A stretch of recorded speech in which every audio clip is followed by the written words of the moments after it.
좌우로 한번 인사하겠습니다. 잘 오셨습니다. 은혜 많이 받고 가시기 바랍니다.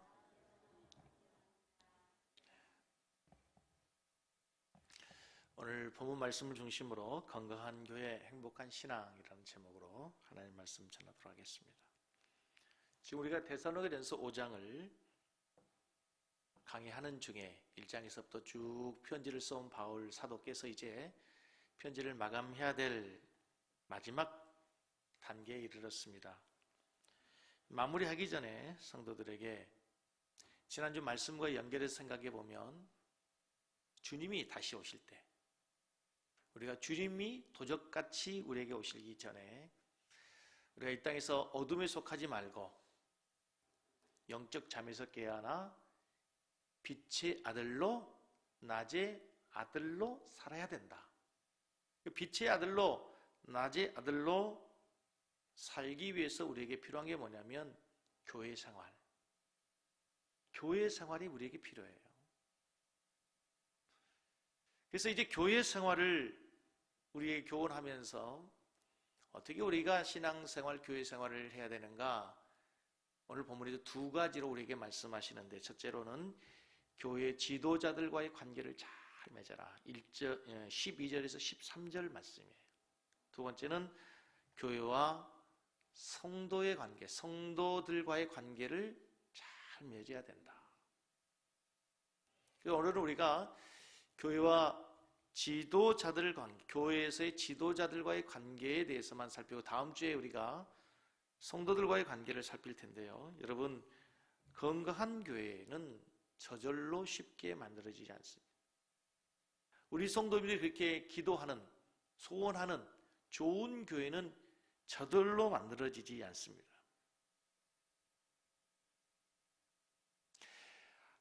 하나님의 은혜로 우리가 아무런 수고와 노력 없이, 값 없이 하나님 우리에게 은혜로 구원을 주십니다.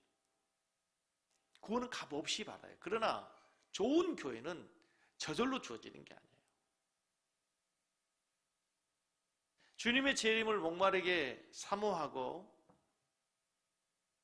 이제 주님 앞에 서는 날까지 우리가 신앙생활 하는 동안에 좋은 교회, 행복한 신앙생활을 모두가 다 꿈꿔요. 모두가 다 기도해요. 그런데 그 좋은 교회는 그냥 되는 것이 아니란 말입니다. 그러면 좋은 교회는 어떻게, 행복한 신앙생활은 어떻게 되는가요? 좋은 관계를 통해서 되는 거예요. 뭘 통해 된다고요? 좋은 관계를 통해서. 행복한 가정도 마찬가지예요. 좋은 집 살고 좋은 차 타고 명품으로 걸쳤는데 관계가 깨져 보세요. 그게 지옥이에요. 천국이 아니란 말. 교회도 마찬가지예요. 좋은 관계. 오늘 교회 뒤에 배경이 바뀌었죠? 이 디자인 배경이 어떤 의미를 갖고 있는가 하면, 사실 이제 동아줄, 밧줄이죠, 밧줄. 이게 교회입니다, 교회. 이 밧줄은 어떻게 만들어집니까? 아주 작고 가늘고 연약해 보이는 실들이 꼬이고 하나 되어 가지고 이게 든든한 동아줄이 되는 거예요. 이 연약한 줄들이 말입니다. 이 가늘다란 줄들이 하나가 되어서 서로 엉켜서 동아줄이 되면 무엇으로도 끊을 수 없는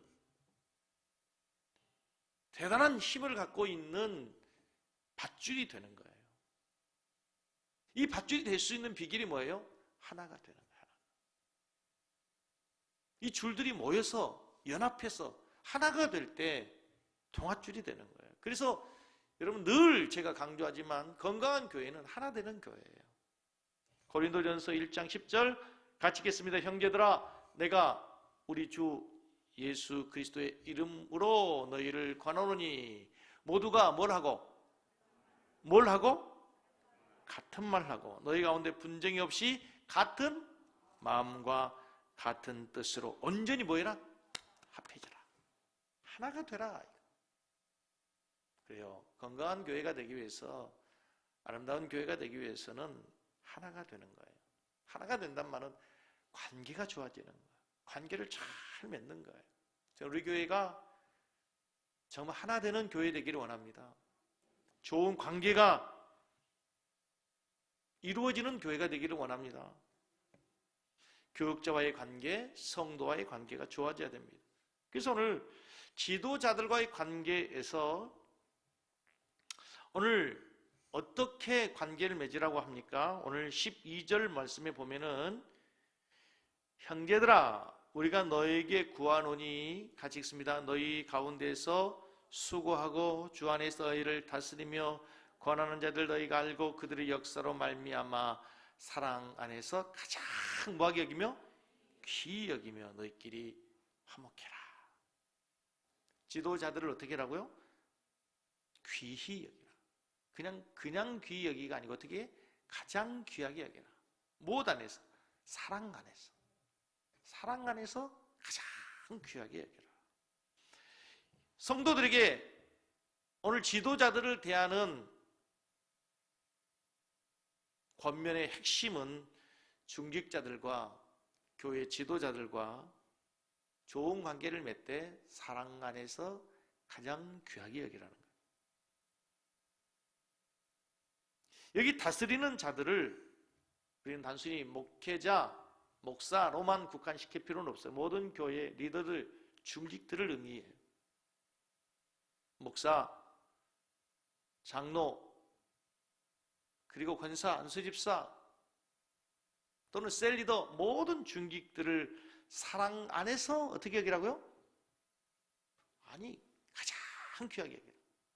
가장 귀하게 여기라 이 단어를 다른 번역 성경에서 보면은 존경해라로 돼 있어요. 영어 성경 가지고 계신 분 보면은 리스펙해라, 존경해라. 어떻게 하라고요? 존경해줘라. 가장 귀하게 여기라는 얘기는 가장 존경해주라. 왜 존경해야 되는가 하면 여러분의 신앙을 위해서요. 그래야 여러분의 신앙이 유익되기 때문에. 그것이 교회를 세우는 것이고 지도자들을 위하는 것이기도 하지만 그렇게 존중히 여길 때 뭐가 되는 거예요? 내 신앙이 바르게 온전하게 세워질 수 있는 거예요. 그 사람을 존경해야 되는 이유는 그 사람이 우리보다 뛰어난 인격을 가지고 영성을 가지고 존경받을 만한 행동을 하고 존경받을 만한 사람이기 때문이 아니라 그가 하는 사역 때문에 존중히 여겨져라. 오늘 본문 말씀에 보면은 이제 지도자들이 하는 사역이 세 가지가 있어요. 이것이 우리에게 대단히 중요해요. 교회 지도자들이 하는 사역 세 가지가 오늘 본문 말씀의 12절을 다시 보면은 세 가지 단어가 있어요. 12절 다시 한번 띄워줘 보십시오. 12절을 다시 한번 보겠습니다. 형제들아 우리가 너에게 관오니 너희 가운데서 첫째 뭐하고? 수고하는 자들이에요. 두 번째 주 안에서 너희를 뭐하며? 다스리는 자들이에요. 다스리며. 세 번째 권하는 자, 권면하는 자들. 이들이 뭐예요? 지도자들이에요. 이들이 지도자들. 교회 지도자들은 세 가지를 하는 거예요. 그래서 오늘 저는 교회 지도자들이 하는 사역 세 가지를 살펴보면서 그래서 우리가 존중히 여겨야 되는구나를 생각해 보려고 하는데요. 첫 번째, 교회 지도자들은 잘 다스리는 사람들이 돼야 돼요.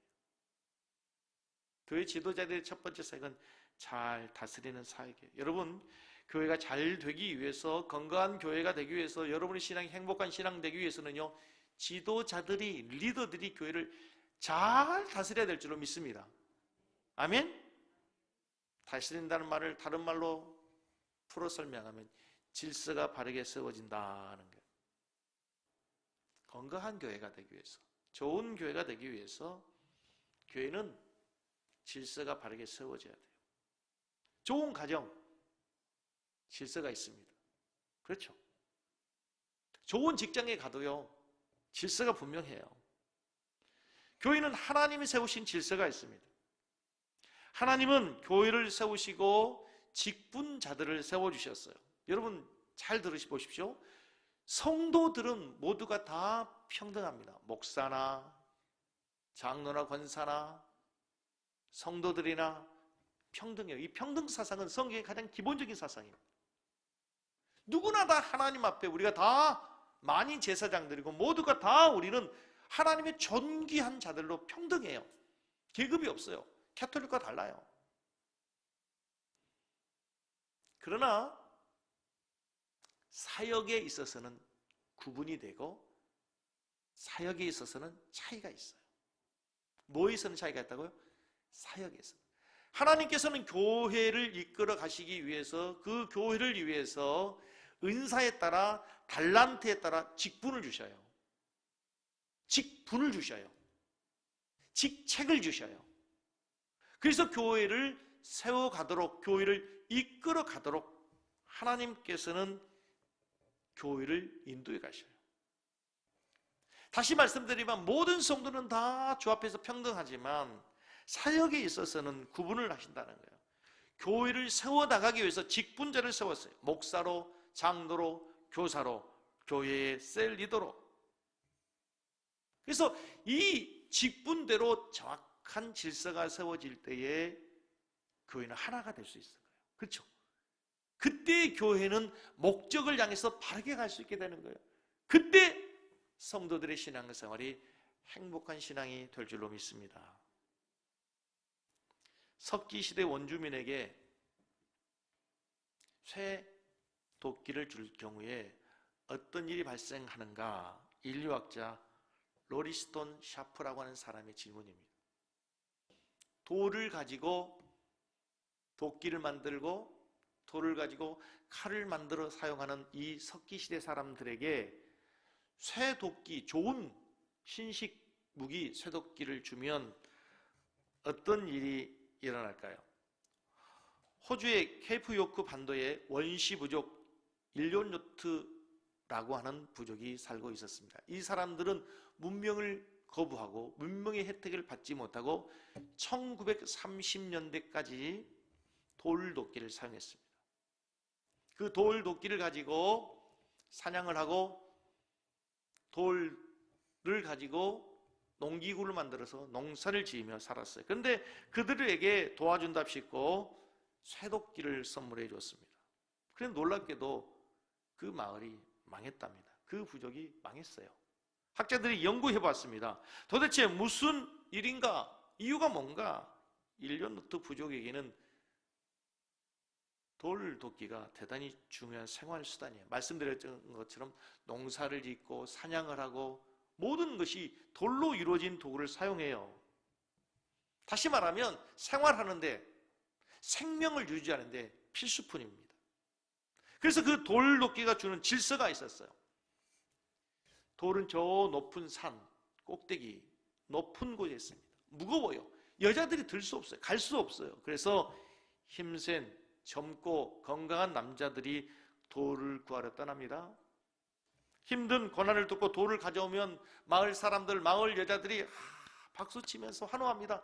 역시 우리에게는 남자가 필요해. 건강한 남자, 힘센 남자가 필요해. 남자 없이 못 살아. 남성들이 존중을 받습니다. 그런데 그 돌을 가져온 돌을 이제 노인들이, 연세든 경험이 많은 연륜이 있는 분들이 그걸 정으로 쪼고 끼해서 뭘 만들어요? 도끼를 만들고 괭이를 만들고 칼을 만들고 경륜 있는 노인들이 그걸 만들어내는 거예요. 그래서 자연스럽게 질서가 생긴 거예요. 권위가 생겨지는 거예요. 그래서 집에 가면 질서가 생겨요. 사회에서도 질서가 있단 말입니다. 그런데 쇠도끼가 들어왔어요. 갑자기 이제 남자도 필요 없어요. 존경했던 그 존경심이 필요 없단 말입니다. 남성이 그렇게 필요한 존재가 아닌 거예요. 노인도 필요 없습니다. 너나 나나 똑같습니다. 질서가 무너진 것이에요. 범죄가 판을 치고 결국 마을이 황폐해지게 됐다는 겁니다. 별거 아닌 것처럼 보여지는 돌도끼 질서가 무너지니 그 사회가 무너지게 됐다. 그 교훈이 교회도 마찬가지입니다. 교회도, 하나님의 교회도 하나님이 세우신 질서가 있습니다. 여러분, 우리 교회가 건강한 교회 되기 위해서는 지도자들이 잘 다스리는 교회 되기를 원합니다. 그런데 여러분, 우리 조국 사회에서 다스림이란 단어는 왠지 군림하고 통치하고 독재한 것처럼 느껴지는 부정적 이미지가 있어요. 그렇죠? 우리는 다스린다 하면 민주화 세대를 거친 우리에게는 특별히 거부감이 있어요. 왠지 억압, 착취 이런 단어가 연상이 된단 말입니다. 하지만 이런 세상 가운데서 우리의 구주이신 예수님께서 오셔서 이제 그 개념을 바꾸셨어요. 물론 당시 예수님 당시에 다스린다라고 하는 단어는 로마 시대 힘의 원리가 작용하는 시대였어요. 로마 시대는 힘의 원리예요. 강한 군사를 가지고 계급을 갖고 있는 자들이 억압하고 착취하고 통치하는 신분사회, 계급사회였어요. 세상은 다스림이 군림하는 그런 개념을 가지고 있었어요. 세상의 힘은, 세상의 원리는 힘센 자들이 무력으로 지배하고 통치하고 억압하고 착취하는 그런 세상이었단 말입니다. 그런데 주님이 만왕의 왕이신 그분이 이 땅에 오셔서 보여주신 다스림은 전혀 다른 다스림이었어요. 그분께서 친히 십자가에서 죽으시면서 우리에게 오히려 생명을 내어주시기요, 늘 제자들에게 으뜸이 되고자 하는 자는, 높아지고자 하는 자는 맨 나중이 되고 낮은 자가 되어라. 그리고 주님께서 친히 십자가에서 죽으시기 전에 허리에 수건을 동이시고 무릎을 꿇고 냄새나는 제자들의 발을 씻겨주시면서 섬김이 뭔지 다스림이 뭔지를 보여주면서 내가 너희에게 모범을 보였으니 너희도 이제 그렇게 해라. 주님께서 말씀하시는 교회의 다스림이란 교회 내에서의 질서란 세상의 질서와 세상의 다른 다스림과 전혀 새로운 개념, 새로운 다스림이라고 하는 것이에요. 저는 우리 교회가 건강한 교회가 되고 여러분들이 행복한 신앙생활이 되기 위해서는 다스리는 자들이, 지도자들이, 교역자들이, 목사인 저부터 먼저 주님이 보여주셨던 종의 리더십, 서번트 리더십, 섬김의 리더십, 섬김으로 다스리는 교회 될 수 있기를 간절히 원합니다. 섬기고 종이 되고 다른 사람의 발을 씻기고 겸손하고 따뜻하고 온유한 리더십으로 우리 교회를 세워나가는 교회 되었으면 좋겠습니다. 할렐루야! 바울 사도가 그런 모범을 보였어요. 데살로니가 교회에서 바울 사도는 많은 권위를, 자기의 권위를 사용할 수도 있었음에도 불구하고 사도 바울은 그걸 사용하지 않았습니다. 오히려 자기가 유모가 어린 아이를 기른 것처럼 너희들을 대했다, 이렇게 2장 7절에 있어요. 우리가 이미 살폈죠. 2장 7절에서 바울 사도의 리더십은 유모가 자기 자녀를 살피듯 내가 너희들을 돌보았다. 유모는 어린아이에게 군림하지 않죠. 어린 아이를 위해서 존재하는 거예요. 젖 먹여주고 기저귀 갈아주고 울면 업어주고 안아주고, 아이가 아파서 잠 못 자면 밤새도록 같이 울면서 같이 밤을 새워주는 것이 유모란 말이에요. 사도 바울이 말씀하는 다스림은 바로 그런 리더십, 그런 다스림이었을 거예요. 세상의 군림과 다르게 세상의 통치가 아니라 주님이 보여주신 다스림은 안아주고 업어주고 보듬어주고 따뜻한 아버지의 사랑이 있는 다스림이었다는 사실을 기억할 수 있기를 주의 이름으로 축복합니다. 할렐루야! 할렐루야! 좀 반응이 좀 있어야죠.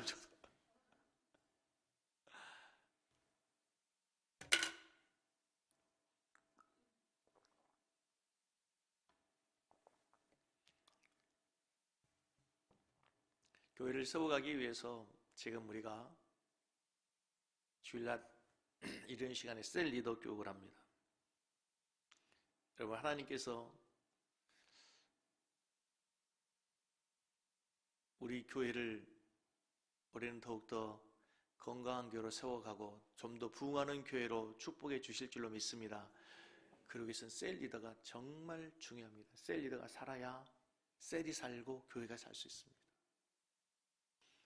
여러분, 우리 셀 리더들의 권위를 존중해주고 셀 리더를 존경해 줄 수 있기를 축복합니다. 그들이 하는 일에 순종해 주세요. 그리고 셀 리더들이 군림하지 않고 독재하지 않고 우리 주님께서 모범을 보여주신 것처럼 종의 모습으로 따뜻하게, 부드럽게, 온유하게, 사랑으로 우리 셀원들을 섬길 수 있도록 여러분들이 기도해 주시기를 주의 이름으로 축복합니다.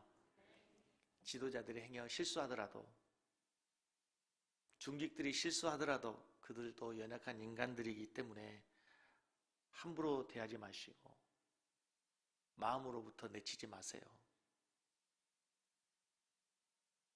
긍휼히 여겨주시고 격려해주고 존경해주면 그들도 더 열심히, 더 신나게, 기쁨으로 교회와 성도들을 섬겨가게 될 줄로 믿습니다. 두 번째, 지도자들은 수고하는 자들이에요. 뭐 하는 자들이에요? 수고한다. 1장에서 이미 데살로니가 교회의 성도들이 믿음의 역사와 사랑의 수고가 있는 교회라 그랬어요. 이 교회 리더들의 수고는 무슨 수고예요? 사랑의 수고예요. 무슨 수고? 사랑의 수고란 사랑이 근거가 된 수고다는 거예요. 여기 수고라는 단어를 제가 연구하고 참고하는 그 헬라 원어 사전에 보니까 아주 재밌는 단어예요. 수고라는 단어가 코피온타스라고 하는 단어거든요. 깜짝 놀랐어요. 이 뜻이 뭐냐면 코피를 온전히 쏟던 것처럼 애쓴다. 코피온타스. 그래서 코피온타스예요. 수고라는 단어가 뭐라고요? 코피를 쏟듯이 온전히 수고한다. 여러분, 얼마나 수고하든지 얼마나 애를 썼든지 지치고 쓰러지는 상태, 수고하다는 뜻이에요. 지도자들이 성도들을 위해서 수고하도록 세워진 거예요. 교회를 위해 수고하도록 세워진 거예요. 너무 많이 수고해서 지칠 정도로 코피를 쏟도록 수고하는 자들. 오늘날 현대를 살아가는 대한민국 국민들이라면 얼마나 열심히 사는지 몰라요. 정말 한국 사회는 바쁘게 살아요. 열심히 살아요. 성실하게. 제가 새벽 예배를 나올 때 보통 4시 반에 집에서 나옵니다. 4시 반에 집에 나오면요, 벌써 도로에 차들이 얼마나 많은지 몰라요. 공단으로 출근하는 차들이, 공단에서 나오는 차들은 별로 없는데 들어간 차들이 얼마나 많은지 몰라요. 벌써 뭐 하는 거예요? 일하기 위해서 출근하는 거예요. 때로 늦게 운전할 때도 있는데 그때도 차들이 얼마나 많은지 몰라요. 뭐 하는 거예요? 수고하고 애쓰는 거예요. 모두가 다 열심히 살아가요. 이렇게 세상의 사람들이 열심히 살아가는 가운데 또 교회에서 지도자들 또 열심히 수고하며 사역을 해야 돼요. 근데 여러분, 목회자들의, 오늘은 지도자들에 대해서 얘기하니까 저희 얘기를 좀 할게요. 목회자들이 힘들다, 수고한다 이렇게 얘기하는 거 어떻게 보면은 되게 아이고 목사님들이 뭔 수고한다고 라고 생각할 수도 있는데, 목회자의 사역은 영적 사역이에요. 영의 세계를 다루는, 보이지 않는 세계를 다루고 보이지 않는 하나님과 교제하면서 보이지 않는 영의 세계를 이끌어가는 사역이 목회 사역이에요. 생각보다 상당히 힘든 사역이에요. 생각보다 어려운 고도의 영적 훈련이 필요한 사역이에요. 그래서 신학교 졸업하고 목사 되기까지가 9년의 시간이 필요한 거예요. 모르겠어요. 다른 사람은 어떻게 되는지 모르겠지만 저는 아무튼 9년 걸렸어요. 인간이 가야 될 궁극적인 하나님의 나라와 우리가 궁극적으로 추구해야 될 영생을 다루는 자들이기 때문에 이 목회 무게감이라고 하는 것은 이루 말할 수 없어요. 저희 아버님께서 제가 목사 된다고 할 때 한편으로는 기뻐하셨습니다. 사람 노릇 못할 것 같은 걱정거리인 아들이 이제 사람 돼서 목사 된다고 하니 감사한 일이었어요. 그런데 저에게 이런 말씀하셨어요. 다 좋긴 하다만 빈하게 살아서 쓰겄냐. 저희 시골에서 목회하시는 그 목사님들 삶이 가난하게 어렵게 사시는 모습을 보시면서 아들이 물질적으로 어려울까 봐 염려하고 걱정하시면서 사시는 말씀이었습니다. 그러나 저는 지금 목회하면서 우리 성도님들이 잘 섬겨주고 교회에서 너무나 과분하게 저를 대우해 주셔서 육체적으로 경제적으로는 전혀 어려움 없이 잘 삽니다. 늘 하나님께 감사한 마음, 그리고 우리 성도들에게 늘 죄송한 마음입니다. 저는 제가 받는 사례가 너무 많다고 늘 생각하는 사람입니다. 하지만 여러분, 목사는 육적인 삶보다 영적인 삶을 살아야 되고 영적인 사역을 잘 감당해야 되는 영적 사역자들이 목회자입니다. 목사의 삶에서 가장 중요한 것은 무엇보다도 하나님의 말씀인 성경의 본문을 잘 연구하고 잘 구비된 단어, 준비된 언어로 말씀의 세물을 깊이, 영적 깊이가 있는 말씀을 길러내야 합니다. 가장 중요한 것은 하나님의 본문의 말씀을 잘 연구해야 됩니다. 여러분, 설교가 쉬워 보일지 모르지만 사실은 설교는 대단히 어렵고 힘이 듭니다. 왜냐하면 이 하나님의 뜻, 하나님의 말씀을 틀림없이, 오류 없이 잘 해석해내야 되기 때문에 뼈를 깎는 고통이 수반될 때도 있습니다. 그런데요, 그것이 설교자의 진짜 어려움은 아닙니다. 설교학 시간에 배운 내용 가운데 교수님의 가르침이 지금도 생생하게 제 머릿속에, 가슴속에 있는 문장이 있습니다. 목사는 입으로 설교하는 게 아니야. 설교자, 당신 스스로 모든 삶이, 당신의 삶 자체가 설교자가 설교야. 설교자의 삶이 설교이고 설교자의 가정이 설교야. 얼마나 무섭습니까? 얼마나 무겁습니까? 생각하면 얼마나 고통스러운지 모릅니다. 저도 연약한 육체를 갖고 있는데, 육신의 한계가 있는데 제 자신이 설교라는 너무나 흠이 많은데, 제가 완벽하지 않는데 우리 가정이, 우리의 삶이 설교라고 하니 얼마나 어렵습니까? 목사들은 매주 다른 설교를 합니다. 저의 일평생의 삶이 목회하는 동안에 정말 매주 새로운 설교, 중복되지 않는 본문을 가지고 설교하는 것입니다. 그래서 저는 강해 설교를 고집합니다. 시인들이 때로는 부러울 때 있습니다. 몇 달에 걸쳐서 함축된 단어로 몇 줄 시를 쓰면 그게 대박입니다. 근데 목사는 매주 설교를 새롭게 해야 됩니다. 마치 달기 시간이 되면 달걀을 낳는 것처럼 목사는 매주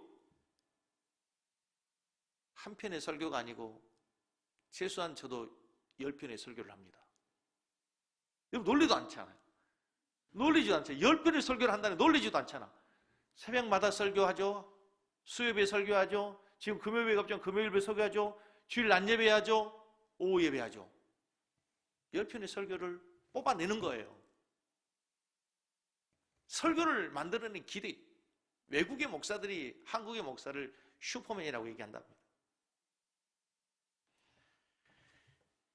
네, 여러분, 지금까지 했던 말은 다 서론입니다. 그런 거 아무것도 아닙니다. 뭐 할 수 있죠.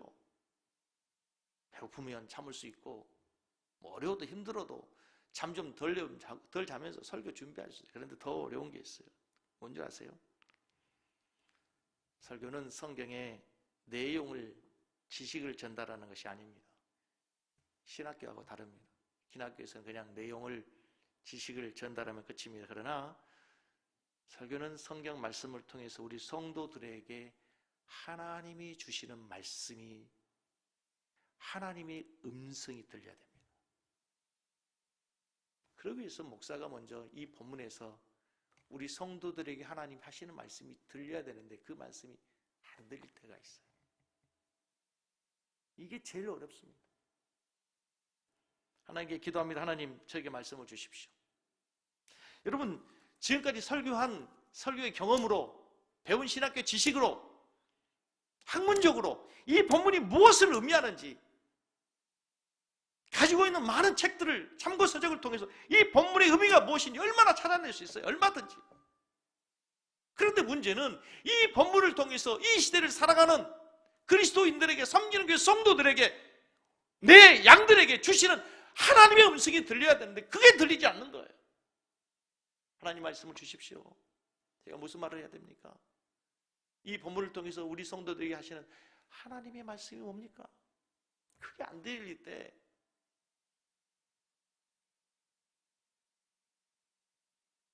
가장 힘들고 고통스러운 거예요. 더 고통스러운 거는 그렇게 하나님의 말씀을 받아 증거인들의 성도들의 반응이 없을 때 그것처럼 어려운 게 없는 거예요. 시골에서 30년, 40년 목회하고 은퇴하는 목사님이 있었어요. 물었습니다. 목사님, 제일 힘든 게 뭡니까? 10손가락이 꼽혀지는 성도 놓고 일평생 목회한다는 게 얼마나 어렵겠습니까?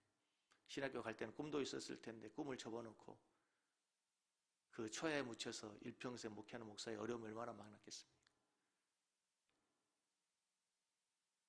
적은 사례비로 자식들 마음껏 공부도 시키지 못할 때, 동창회 나가서 친구들은 교회를 건축한다고 부흥한다고 얘기하는데 아무 말 할 수 없을 때,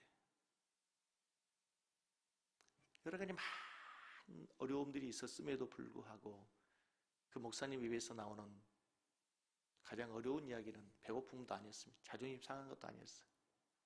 내가 30년, 40년 살고 있는데 변하지 않는 성도들을 볼 때 제일 힘들었습니다. 그보다 힘든 일이 어디 있겠어요? 구약의 선지자들 중에 참 선지자와 거짓 선지자의 구분이 무엇입니까? 거짓 선지자는 자기의 소리를 하는 겁니다. 이스라엘 백성들이 듣기 좋아하는 인기 있는 이야기를 하는 겁니다. 귀를 긁어주는 거죠. 비유를 맞춰주는 거예요. 아무리 좋은 얘기를 해도 그 거짓 선지자입니다. 가짜입니다. 참 선지자는 누굽니까? 듣기 싫어해요. 돌을 던져요. 이를 갈아요. 그런데도 하나님이 주시는 말씀을 전하는 선지자가 참 선지자입니다. 저는 우리 섬기는 성도들에게 지금도 하나님 말씀하신다고 믿습니다. 저는 우리 섬기는 교회 성도들에게 종을 통해서 이 시대를 살아가는 성도들에게 믿음으로 살라고, 하나님의 자녀답게 살라고, 제자의 길을 바르게 가라고 하나님이 말씀하신 줄로 믿습니다. 여러분들의 그 메시지가 들려지길 바랍니다. 그리고 그 말씀 앞에 바르게 반응하고 순종하는 성도들이 되기를 주의 이름으로 축복합니다. 우리 모든 중직자들, 교회 리더들은 그 수고의 자리로 부르심을 받은 것입니다. 셀 리더들이 셀원들을 섬기기 얼마나 수고합니까? 여러분, 그냥 우리가 예배 드리는 것 같지만 이 예배를 위해서 지금도 방송실에서는요, 보이지 않는 음지에서 일하는 성도들이 있어요. 새벽에 나 혼자 새벽 예배 나온 것도 힘들어. 나 혼자 내 한 몸 새벽 예배 나온 것도 힘든데 차량 운행해가지고 성도들을 픽업하는 성도들이 있어요. 수고가 있단 말이에요. 셀 리더가 뭐라고? 셀 리더의 직분을 감당하기 위해서 셀원들을 위해서 기도하면서 물질을 써가면서 섬기는 셀 리더들이 있어요. 여러분, 수고하는 이들이 있음을 기억해 주셔야 됩니다. 그들을 존경해 주시기를 바랍니다. 그 딸 유진이가 미국에서 지난주에 부부가 함께 코로나에 걸렸습니다. 아빠 너무 열이 많이 나고 내 몸을 움직일 수가 없어. 마음이 참 아프더라고요. 새끼가 아프다는데 가볼 수도 없고. 며칠 지났습니다. 마트에 갈 수도 없고 먹을 것도 별로 없는데, 힘든 것은 이게 코로나이면 후각이 마비되고 미각이 마비된다면서요. 그런데 셀 리더가 사골 곰국을 끓여다가 집 앞에 두고 갔대요. 얼마나 감사한 일이에요. 근데 더 놀라운 일이 있어요. 그 셀 리더도 코로나에 걸렸는데 자기 한 몸 하기도 얼마나 힘들겠어요. 그런데 그 셀 리더가 자기 입맛 없고 자기가 먹지 못한 걸 생각하면서 셀원을 생각한, 그리고 곰탕 국물을 끓여서 집 앞에 문 앞에 두고 갔다고. 여러분, 그 교회가 부흥하겠습니까? 안 하겠습니까? 그 교회가 부흥하겠습니까? 안 부흥하지 않겠습니까? 애틀랜타에서 제일 부흥하는 교회입니다. 한 주에 30명씩 등록한답니다. 그런 셀리더의 수고 헌신을 통해서 건강한 교회가 세워지는 거예요. 할렐루야! 할렐루야! 마지막, 지도자는 권면해 주어야 됩니다. 뭐 해야 된다고요? 권면입니다. 이 권면이란 말의 원래 뜻은 잘한 것은 칭찬해 주고 잘못한 것은 책망하는 겁니다. 지도자는 여러분, 내가 더 나아서가 아니고 내가 더 온전해서가 아니라 나을 것이 없어요. 때로는 더 부끄러울 때도 있어요. 그럼에도 우리에게도 직분을 주셨기 때문에 꾸짖어야 할 때가 있는 거예요. 너나 잘하세요가 아니고 내가 부족함에도 연약함에도 오히려 더 허물이 많음에도 때로는 그 직분 때문에 권면해야 될 때가 있어요. 그때 여러분 잘 들을 수 있기를 축복합니다. 칭찬과 위로도 들으세요. 때로는 책망도 꾸지람도 들으셔야 됩니다. 우리가 사는 시대는 우리가 어릴 때는 사회적 보편적 기준, 객관적인 기준이 있었어요. 기준의 근거가 있었어요. 잘한 거 잘한 거고 못한 거 구분이 됐어요. 그런데 요즘 시대는 모든 것이 무너졌어요. 상식도 도덕도 무너졌어요. 아니, 동성애가 어떻게 떳떳한 거라고 부끄러운 일인데도 기준이 무너졌어요. 요즘 사람들의 가장 큰 기준은 뭐냐면 자기 행복이에요. 더 정확히 말하면 자기 자신이에요. 자기 자신.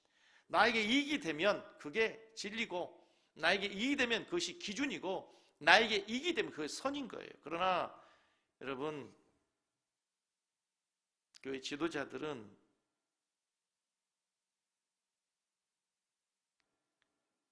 여러분이 듣기 싫어하는 말,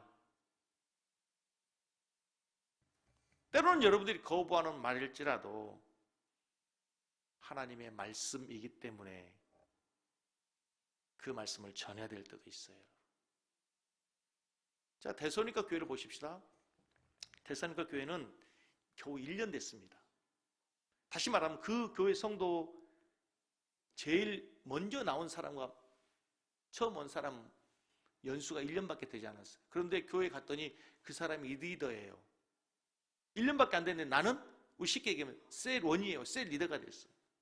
근데 세상에 나와보면 어떻게 되냐, 반대예요. 오히려 그 사람은, 셀 리더는 천한 신분일 수도 있잖아요. 종일 수도 있잖아요. 평민일 수도 있잖아요. 그런데 처음 간 사람은 귀족이에요. 예수님 믿고 하나님의 자녀 되어서 가보니까 양반이었던, 로마의 귀족이었던, 로마의 군사였던 그 사람이 세론이 된 거예요. 그런데 세상에서 신분도 없고 천한 사람이 셀 리더 됐다고 해서 나를 권면합니다. 자, 여러분들이라면 그 셀 리더의 말에, 셀 리더의 권면에 여러분 순종하시고 책망에 여러분들이 순종할 마음의 준비가 되어 있으시나요? 되어 있으세요? 말씀을 들으시겠어요? 별로 대답이 없으신 거 보니까. 여러분, 우리 시대에 참 잃어가는 것이 많은 중에요. 귀담아 들으세요. 사랑이 담긴 따끔하게 채찍하는 정직함이 없어진 거예요. 아이고, 그 사람 뭐 싫어하는데 뭐하러 얘기해. 말하지 마. 말할 필요 없어.